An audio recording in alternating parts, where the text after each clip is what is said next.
And let's be clear. What is going on in Gaza today is a man-made crisis. This is not a natural disaster. This is not climate change. This is a man-made crisis taking place right now. And it is the direct result of choices made by political leaders, none more than Israeli Prime Minister Benjamin Netanyahu, the leader of Israel's extreme right-wing government. My name is Richard Dix, and this is How Did That Happen? A podcast where I look at everyday things or events and try to figure out how they came to be. Every week I will research one topic, and by the end of the episode, I hope to truly have the answer to the question, how did that happen? All right, welcome back to another episode of How Did That Happen? HDTH, I am your host, Richard Dix here, and we're going to talk about the Israel-Hamas conflict. This is part 4 of this particular series. We missed you last week. I was trying to get some stuff together, and I realized that I just didn't have the episode where I wanted it to be. And I just was like, you know what? I'm just going to take a week, and we'll figure it out. And I hope that we did. But before we get to that, let's see if there's anything else we want to cover here. A little bit of housekeeping. What am I watching? I don't know if I covered this before. I'm not sure if I have. But I just watched The Blue Beetle. I think because I watched it and I think I fell asleep. So I might have mentioned it, but I actually watched it this time. It's pretty good. Not great. We're not going to give it that label. But I thought it was cool that, they gave Latinos like their own superhero. The same way they did with like black people in like Wakanda and like Black Panther. You know what I mean? Like, I guess, but I don't know. It was different. And then not really quite, the same. And kind of long, to be honest. A little bit, could have been like 25 minutes shorter. But George Lopez is in there. He's really funny. Susan Sarandon is in there. She's pretty good. And then as far as what am I reading, I'm still reading The Alter Ego Effect. Which I don't know if you've heard of that. That is it's about creating another like version of you, not like a schizophrenic idea, but like a version of you that's like would do the things that a regular you would never do. Right, and I guess if I'm not quite explaining it right. This is the guy who wrote it is the same guy who helped Kobe Bryant create his persona, the Black Mamba, right? And the idea being that a Black Mamba is like this. He's just this assassin. He goes after people. He don't care about nobody, and he's just about winning, stuff like all that. And outside of Kobe Bryant, he's that person, or inside. I mean, not outside, but yeah. And so he adapts that to all different types of living and working. You can use that, in any part of your life. You can make a person who is, I don't know, that you can kind of go to your alter ego who can help you through different problems. And you give them a name, and they have like not a backstory, but they just they have like a kind of a vibe and a tone. You know what I mean? I may not be explaining it that well, but it's a pretty good book. And as always, you can find all the extras over at htthappen.com. See, all the socials are at htthappen except for the TikTok, which is at htthappen22. And like I've been saying with the bite-sized bios, we are now going to be covering the 27 Club. And so that we've already had our first one, which was Janis Joplin on the last BSB, and the next one's going to be Jimi Hendrix. We're going to cover him. We're going to try to get down to the nitty-gritty and find out why these people, kind of kicked the bucket at that time. It's very because what I found when I did the little bit of research that I've done so far is that it's, like I thought it was just like, like Kurt Cobain and Amy Winehouse and stuff like that, but it goes back to like the 1800s, and like evidently artists have been dying at 27 since like the mid 1800s, and so we're gonna get into some of those guys too. But yeah, so catch those. That's every other week. Basically, every other Monday we do a bite-sized bio, and every other Monday we do a HDTH. Don't think there's much else to say before we get down to it. Of course, if you're listening to this and you like it, give us 5 stars wherever you're listening to this. If you didn't like it, give us 2 stars. Tell us why you didn't like it, because constructive criticism is always welcome. But yeah, without further ado, as we know to do, here is the episode.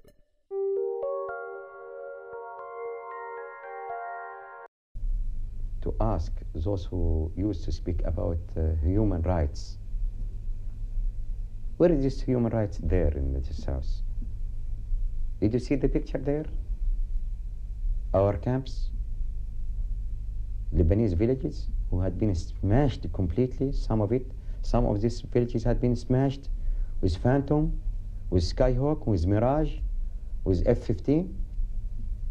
with cancer bomb, with lance rocket, with the Navy. Civilian war, yes, because it is your baby who did it.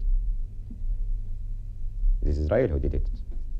Okay, so what we're going to do is we're going to start right around where we ended on part 3, which would be in the late 80s, right around 87 or so. We've just seen Hamas be created. You know, they were initially a religious organization that was charitable, helped the people of Palestine, and they turned throughout the years and became a terrorist organization. We're going to see right around 1987 begins what's called the First Intifada. There would be 2 intifadas, and basically the intifada is a version of an uprising. And what the best way I can describe it, as what I've seen, is basically the Palestinians at that point had kind of there's a lot of parallels and similarities to the intifadas and these civil rights movements that happened in America. Because what you find is that you have a people, right, a certain subsect of the population has been kind of relegated to this certain way of life, right? This is what you're allowed to do. This is what we will allow you to do. Don't step out of line. Don't try to have ambition. You know, just do what we allow you to do, and everything will be fine. And that you find that that's cool for a while, right? Because what we see is after these Arab-Israeli wars, the Palestinians start to come and work in Israel, right? And they what they do is they take up about, I don't know, at least 40% of the workforce, I would say. And what that workforce is all the layman jobs, you know, all the stuff the Israelis don't want to do. And so that's what we find the same thing in the civil rights movement. You find the black people and the brown people at that time were doing all the stuff that the white people didn't want to do. You know, they were on the backs of the garbage trucks. They were maids, right? They were doing all that stuff that seemed deemed inferior in some capacity. And what happens in the late 80s is they get tired of it, right? And so they start having these uprisings, these protests. They go back and forth with the Israelis, and a lot of people get killed. Specifically, I think about 142 Palestinians are killed during this time. It's about a 6-year period, and this is an interesting time. I feel like it's always an interesting time for this area of the world, because they just seem to always go from conflict to conflict. As you've seen, we've covered this area now, and we're now in part 4. We've gone back at least 1,000 years, and it seems like they never stop fighting. It just seems like they just go on and on and on. But so we're here now in the early 90s, and what happens is we get the Oslo Accords, right? They happen in, I believe, it's 93. And what's interesting about the Oslo Accords and why they're called the Oslo Accords is because they happen in Norway, right? And I don't know, I never really thought too deep about it, but I was like, why is it in Norway, right? It's a kind of a random spot for it to be, because I mean, not gonna, spoiler alert, the Oslo II Accords happen in Egypt, right? That makes sense. It's right beside it. It's like, yeah, we'll just step over here and get this done, and then we'll go back to what we're doing. But they got to go all the way to Norway to do this, and I watched some documentaries about it, and they kind of explained it. So basically, Norway had basically like some business interests in Israel, like so much so that they had their own political factions within whatever Israel's equivalent to Congress is. I'm not sure what it is off the top of my head, but their actual, their governing body, because they're set up a lot like European governments are set up, which is what I truthfully think that we need in America. It'd be interesting to see what would happen. It's like if you look at like Parliament and other like the congressional equivalents in Europe, what you find is they have a plethora of political parties, not just 2. Like there'll be like 10, right? 12 in some cases. And they all believe these different things, and they're all battling for power within that, right? And then the majority still wins out. So you think, oh, all of a sudden we'd have all these crazy left or right-leaning ideals that would then become mainstream. That doesn't seem to be the case, because the majority still wins. Level-headed people still seem to prevail in most cases. But you still give those dark corners of society, you still give them a voice. Like I learned last night, I'm not even going to lie, that there are actual Arab factions in the Israel Congress. Let's look it up, because I keep saying Congress, and I want to know, I've said it a couple times now, what is Israel's version of Congress? The Knesset. Okay, not pronouncing that right for sure. But yeah, it's a parliamentary democracy. But I said that to say one of the parties in there was the Norwegian Labour Party, and the people that are in that party are the ones that actually orchestrated the secret meetings between the PLO and Israel, specifically Israeli Prime Minister Yitzhak Rabin and Yasser Arafat. Because Yasser Arafat, as I mentioned in the last episodes, he would become the face of, I would say, definitely Palestine, but to me, he became the face of a somewhat peaceful Middle East. Because, like I said, when I was a kid, I couldn't understand. I mean, to fully just make it as general as possible. As an American Christian kid, I couldn't understand why all of these people who are wearing these things on their heads, right? But why they hate those guys, but they don't hate them as much over here, though. You know what I mean? I really couldn't figure it out. And this puts a lot of faces to names and puts a lot of causes, and explains them. At least to me. I hope it does to you. So yeah, that's the Oslo Accords. So what they were trying to do with that was, and this is interesting because what you find with a lot of the agreements that you have throughout these years is never to really give Palestine their own state. It's more about giving them power to govern themselves. Because truthfully, since 1947, Palestine really hasn't been a state. That's why I think people don't even realize what they hear when they hear it on TV. These people have been living in refugee camps for 70 years. What other, where else does that happen? Like literally, I think they gloss over all of the different ways that you can look at, because I've heard people say, and it makes a lot more sense to me when you think about it, is that Israel is truthfully occupying Palestine is really what's happening. They're not really, they've already, I don't know, I guess they've taken it over to a degree. They control it, right? They don't really want anything to do with it, but they control it.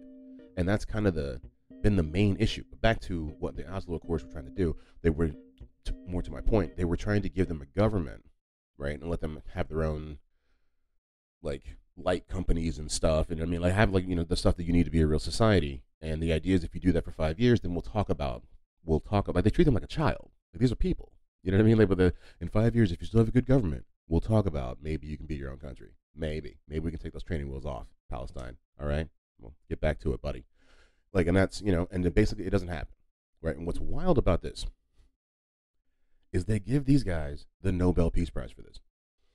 Yeah, they give them the Nobel Peace Prize. And if you're counting at home, your little game of Israel-Hamas bingo or what have you, that's 2 Nobel Peace Prizes, 0 peace in this entire conflict, because they gave them a Nobel Peace Prize for the Camp David Accords as well, which were, 16 years prior to that, and have proven to also be unsuccessful. But they're just so quick to give out these prizes for these men who are just doing so much for the world. I don't know. So the 90s would continue to be tumultuous for this entire conflict. I believe it was in 95, the Prime Minister of Israel is assassinated. So yes, the man who had just received the Nobel Peace Prize 2 years before was gunned down, and he was actually killed because of his stance on the Oslo Accords by a man named Yigal Amir. Yigal is Y-I-G-A-L. I feel like Yigal sounds way more regal, but it could be Yigal. So yeah, and that's what we've shown throughout this entire time. It's violence goes back and forth. It really does. In the first Intifada, of course, no Israelis died, but they come back a couple years later and they basically kill your king. If this were chess, you still wouldn't win because you have to get the queen, but still, it's be a pretty interesting, it's a pretty serious move. But we'll move forward, a little bit forward, because what I want to get to a little bit, and what we're actually going to try to cover today, is a little bit of the actual what's going on right now. We're just going to talk about, some things, because I feel like now it's turned into, at least for people who are not, in the war zone, it's a conversation worth having, and I was listening to Senator Bernie Sanders speak.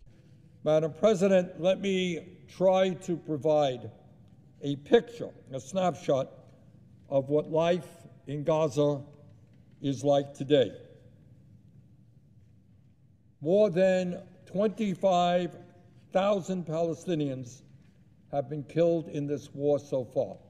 And remember, the population of Gaza is just a bit over 2 million. 25,000 are dead already. 62,000 have been wounded. 70% of the dead are women and children. 70% of the dead are women and children. At least 210 Palestinians have been killed in the last 24 hours. Overall, 152 United Nations aid workers have been killed so far, more UN losses than in any previous war. The whole point of it is, how did it happen? But since it is still happening, we may as well discuss the atrocities and just the way that it's very interesting, just the way that all this is played out. Even down to the fact that what Israel's taken to the International Court of Justice. In the court's view, at least some. This is Joan Donahue. She is the head of the International Court of Justice. She also used to work in the Obama administration. Of the acts and omissions alleged by South Africa to have been committed by Israel in Gaza appear to be capable of falling within the provisions of the Convention. In light of the following, the court concludes that, prima facie, it has jurisdiction pursuant to Article 9 of the Convention to entertain the case. Truthfully, I didn't even know they had that, really. I don't think so. I think I saw something like that in Austin Powers once when I was a kid, and I thought it was all a joke, but it's like 15 judges from all over the world, and they're just like, y'all are not doing great stuff right now, Israel. Don't love it, okay? Don't love it. But they stopped short of telling them that they had to stop. You know what I mean? That's what really happened.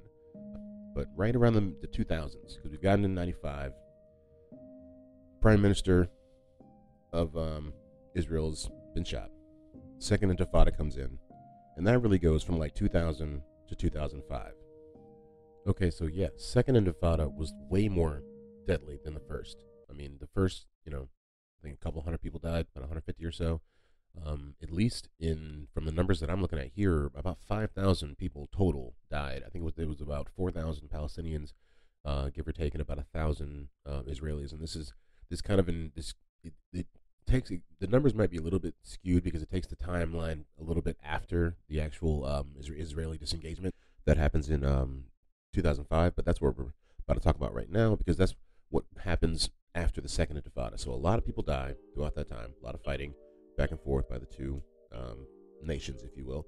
And then the prime minister, through the Knesset and all that, they propose that all the Israelis that are living in Gaza leave.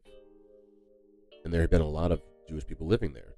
They have been settled there for probably since, like we talked about it in 47 and throughout the 50s, when they just came through and started taking those villages. And if you haven't heard that, if you haven't gone back and listened to the other episodes, I would specifically, check out, it's laid out. It's not a lie. You know what I mean? That's what I think what has been told so many times is if you believe anything different than that, you must be making something up. You must be anti-Semitic. No, you really not. There's a documentary that I mentioned in I think it's episode 2, maybe. I think it might be 1 or 2. Or not one, but part 1 or 2. Excuse me. I think it's Tehran. It's been a minute since I've been on other things, but it's the name of the Palestinian village that was taken over by a specific group of Jews, and the documentary interviews both the people who took over the village and the people who had their village taken from them, and it's horrific kind of what you hear, but you do realize that these places were taken from the Palestinians. And what we're finding actually is that the younger people who are growing up now are seeing these things and finding these stories, even the actual Israeli people. So like what I've been seeing is that not everybody in Israel is on board with the fact that they are just bombing to bits, Gaza. There's been a couple. There's a movie that just came out. It's called Israelism, and it's basically about how there's this super strong movement in America to I wouldn't say brainwash, but to kind of, I guess, for lack of a better word, brainwash the Jewish kids in America to want to go to Israel. and fight in the IDF and join the military there. And some of them do that, and then they go over there and they end up, being deployed to like Gaza and the West Bank, and they realize that they may have been lied to there their entire life about what's actually happening, because they see it with their own eyes, and like they've just, you know what I mean? Maybe it's because they came from America, they have an outside perspective, a different kind of perspective than, specifically someone born in Israel. But it's kind of the whole movie's about them kind of like waking up. I don't think I realized the extent to which what I would come to see on the ground would really shock me and horrify me. When people look at the West Bank today and say, this is an apartheid system, it's not just throwing out a word. Palestinians live in, day out, without experiencing a day of freedom. You see what non-democracy looks like. What we've been told is that the only way that Jews can be safe is if Palestinians are not safe. The more I learned about that, the more I came to see that as a lie. It's really wild because, I mean, in addition to that, what I found also while I was doing my research, that there has now been the first Israeli soldier who has been a conscientious objector from this war. He's the first one. He's an 18-year-old kid. I think his name is Tal. And he's actually from America. So it plays into the same thing, like kind of with this movie. Is this he just, he as an Israeli, he's a Jewish, American-born Jewish guy who moved to Israel with his family. So I guess you can call him Israeli. I'm not sure. But he was drafted by the IDF to fight in the war, and he was like, I'm not going to do it. And they put him in jail. And what they do, and I'll let him explain a little bit better. But basically, they put him in jail for 30 days, and then he gets redrafted again, basically asking him like, hey, do you want to join join the war now? And he kind of just keeps saying no.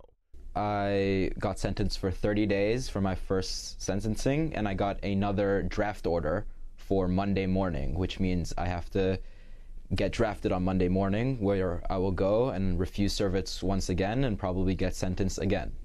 And this will happen over and over until someone gives up, until the army gives me an exemption. So I'm being held in a military prison where other soldiers that have committed crimes inside the military and got sentenced to military prison are also being held. It's not a fun experience, but it's also not the worst experience imaginable. It's not like the experience that Palestinian prisoners are being held under in the West Bank or inside Israel. I never thought that it would get to this point. I thought that everybody in Israel would maintain the same sort of same idea, that they wouldn't, because of what happened. I think I don't know if I would have the power to do what that young kid has done. If I was in Israel, I would certainly have the thoughts, right? I'd be thinking about that, but I don't know. That's power to me. He's just whether you agree with either side, I think but for you as a person to stand on what you believe in. But now I'm gonna bring us back to Israel's disengagement from Gaza, which happened in 2005, and this was both popular and not popular at the same time. There are people that did like it, and then there were people that also did not like it. What they did, they offered people money. They even brought in psychologists. They were like, you guys got to get out of here. We're not doing this anymore. And a lot of people left, but some people didn't leave. And they had to be like physically evicted, some of them. The operation was called Operation Giving Brothers a Hand. But I mean, of course, it was written in Hebrew. Yad Achim. I don't know. I'm trying, man. That's what it was called. And so after that, even though they left, right, they pulled their people out, which they pulled out about 8,500 Jewish people. But then they just kind of tightened control over what anybody else was doing in Gaza, because that's what I was saying. Gaza, and it's all policed by the Israelis. If you haven't gone online to look at and see what it really is, or what it really was even before this, that's probably the best thing, because you can look at it now and it's a war zone. It's a war zone now, right? But you look at it before, and it wasn't, which is one thing, but it was also heavily policed by the IDF. You know what I mean? Like I said, these guys are still in refugee camps. They're still in like literal like war camps, because they've been living in a what's the word? I guess a middle ground. I didn't want to say catch-22 because I'm not sure if that quite applies here. Because I mean, I guess it is for them. The catch, you can become your own state, but you kind of have to believe that that other state exists, which they kind of already did. That was one of the things that they got in the Oslo Accords. The PLO agreed to recognize Israel. They could also get, possibly having their own government, but we talked about that didn't really work out. But so now we're going to get to the actual what's happening right now. So that's, because that's the mid 2000s. In this 4-part series, we've covered probably about 1,000 years, trying to understand and figure out that these people have been fighting each other for about 1,000, if not more than that. But we're here now, and so we all know what happened on October 7th. The atrocities, and more stuff has come out. Right? It was a lot. And I watched some more of the videos because I didn't really watch that much stuff about the festival itself when it first came out. I watched a lot of stuff about what was going to happen with the war because people were almost, it was when it happened, everybody was like, we're just so sure a war is going to come. There's just no, you just know that. So that's more what I was thinking about, but I hadn't really focused my time too much on the actual festival. And I had gotten some interview footage from some of the people who were there and some of the people who survived. Because truthfully, I didn't know that people survived from that. I thought they killed everybody at that festival, at least, and then more people out there. I didn't know that people actually made it out.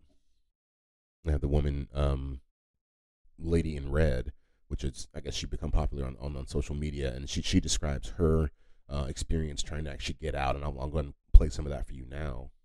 So we being there next to the policeman, and then was a moment that the policeman looked to all of us and just scream, if you want to be safe, you just need to run to the field. It's above the street. We looked one in each other. I want to stay there, and thank God that I didn't. It's crazy, isn't it? I mean, to think that, to be at a concert and then to be running for your life, to be anywhere and then to be running for your life. That's what's, to be in a grocery store and running for your life. But I couldn't imagine. She talks about getting in the car, and there's this is all video footage too. This is audio that I have, but this video will be on the website. You can go find it on YouTube as well, because it's all recorded. Everything. This is all young people. They all have their phones out, so all this is being recorded.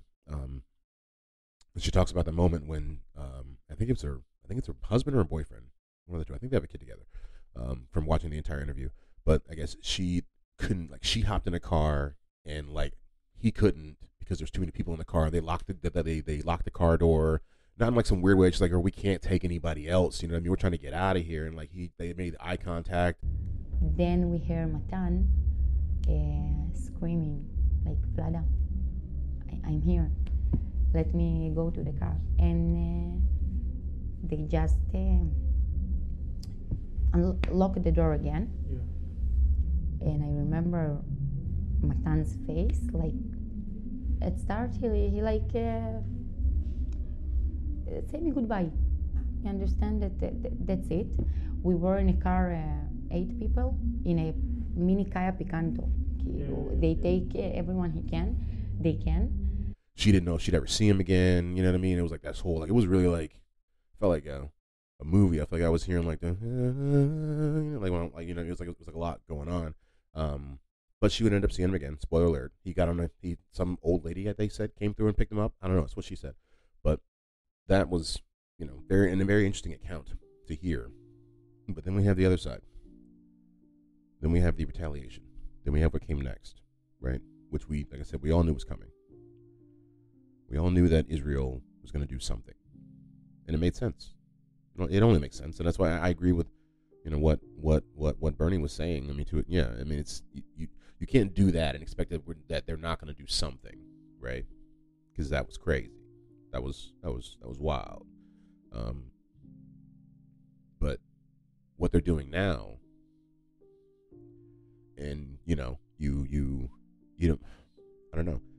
It's hard to describe, or it's hard to how can I put this? It's really difficult. It's hard to call out genocide when you see it, I think, and that may be that might be a hot take, or something that might need more explanation. I guess I'm saying because the word gets thrown around so many times, right? Even by the side that possibly is committing a genocide. Israel themselves have said that they felt, I think at times, that in itself was trying to commit a genocide, or that they're always under the threat of a genocide. And I feel like that's relatively hyperbolic, in my opinion, because yes, there was a genocide committed against Jewish people. That is documented. That happened. That was atrocious. 6 million people, right? But that doesn't mean that every time that there's a bad thing done towards Jewish people, that it is in itself a genocide, right? But since it gets thrown around so much, you're like, okay, is this a genocide? What I'm seeing here is killing 30,000 people in response to 1,200 people. And not even, and really indiscriminately. Because what they say, I think, is 10,000 of those 30,000 people are children? 1 in 3. 10,000 of the 30,000, what they say. You know, I'm not there. I'm in America. But they say 10,000 of those are kids. They say 2/3 are women and children. So I guess the other 10,000 is women. So, I mean, only 10,000 of what they're doing. Only 1/3 of what they're doing. I don't know, you know. I'm also not a general. You know, I've never run a country. I used to run a restaurant. That didn't go that well. So, I don't know. Maybe don't give me a country. I don't know. But there might be another way to do it, is kind of what I'm thinking. Do I have the answer? God, I wish I did. But I don't know. I don't think the answer is 30,000 people. I don't think the answer is it's continuing to add to that number. You know, we could, I mean, you can't let bygones be bygones, but I'm saying just like, because what's the plan afterwards? That's what you have to think about. That's what I'm sure. I hope, like I said, I think I said this in the last episode. I hope someone's thinking about that, because they basically leveled the entire area. What is it, like 25 square miles of rubble and dead kids, just little dead babies? What do you do after that? You know what the sick thing that I think they probably want to do? Clean it up and just make more settlements. Like, oh yeah, there used to be people here. Because what do you do? Who's going to build that back? How would the Palestinians have enough money to build that back? But they can't do that. Israel doesn't want to do that. The UN's not going to do that. Who's going to do it? All these questions. It's crazy. I mean, I think that the Israelis are, I think they're misguided in what they're doing. I feel like the hostages should be their top priority, should have been, and I think now it's safe to say that it wasn't. I'm not sure if it ever was. I think it was when the first initial, media coverage came out, but ever since then, I truthfully think it's. I mean, because you got to wonder, and all right, to a degree, I'm sure it's successful. I'm sure that, I bet they're taking out some people. Like when they say we took out this general or this leader or whatever, I bet that's happening too. But I don't know. I don't know if it's worth. But also, I'm not Israeli, and I didn't have anybody die in that October 7th massacre, because the stories that I've heard, truthfully, which I will not repeat here because they're everywhere else, you can find them, are just atrocious. They are sick and sad. But and I don't and there is no but. There is no but, truthfully. But the reason that I felt like it was necessary to do these multi-part series about this is because what I felt when I heard and saw those things is it's years and years of anger is what I saw, is what I felt. I mean, I just because you don't. I mean, war is crazy, but the stuff that they did is, you don't do that without having some sort of real, deep-seated hatred for that person, for that entity, or for that race or nationality, or however they want to classify it. And that's why I felt it was worth going back and saying, well, why are they so mad? And I hope that we uncovered a little bit of that for you. I definitely didn't know, and I can look back and without justifying what happened on October the 7th and say they kind of have a reason to be mad. They definitely have a reason to be mad. it doesn't justify what happened there. But when you go back and look at how many thousands of people on both sides have died in the last 70 to 100 years, it gets muddy as to say who's actually in the right at which time. You know what I mean? Because we covered massacres. We covered massacres in the last episode. I believe it was. Was it the Lod airport massacre, Munich? Those are two different things. But I'm saying, like, we covered both of those. And we just told you now. I mean, about the first and second Intifada. We're talking about thousands of people died. So, who was right when they were doing whatever they were doing? What is right is the question. Where are we going to go with it? Is a two-state solution possible? I don't know. But that has been the Israel-Hamas conflict, part 4. Okay, so that was Israel-Hamas part 4. I do think that'll probably end the series. I don't think a part 5 is necessary. I think we really, we dug down deep and it was good. It was one of the first real, I would say, investigative projects for this podcast that I've actually done. I'm glad to have done. I feel like I learned a lot, and I feel like anybody who wants to learn about this stuff, it's there. And on the website is all the works cited for all these different videos and articles that I've read that have given me these opinions, which are clearly just that. Like I said, I've mentioned before, I am not a person who is obviously an authority on any of this. I would like to in the future get some people on the podcast who possibly have a little bit more to say about it than I, in the process of reaching out to some people to see if we can have some more intellectual discussions about this stuff maybe. But we'll see. I hope you guys liked it. As always, htthappen.com for the website, at htthappen for the socials, TikTok at htthappen22. Give us 5 stars if you loved it, 2 stars if you didn't. Tell us why you didn't love it, because constructive criticism is always welcome. And I don't think there's much else to say. Hope you guys liked the episode. Thank you for pressing play, and we'll see you next week with the next bite-sized bio. Oh, wait, one more thing. I am going to play you out with just a little bit more of Bernie Sanders, because I feel like he's just laying it down. He's just telling it like it is. And it's a very interesting perspective, because he's a Jewish senator who has spent time in Israel and has still, just had these are his feelings, and that's why I feel like you have to listen to this stuff.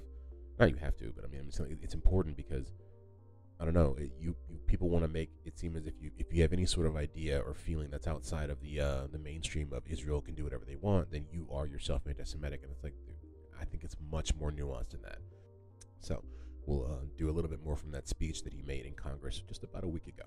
Madam President, when we look at what is going on in Gaza now, we must understand that 1.7 million people have been driven from their homes, 85% of the entire population of Gaza. Imagine that, 85% of the population removed from their homes. And then, as a result of Israeli bombardment, 70% of the housing units have been damaged or destroyed. An unprecedented level of destruction.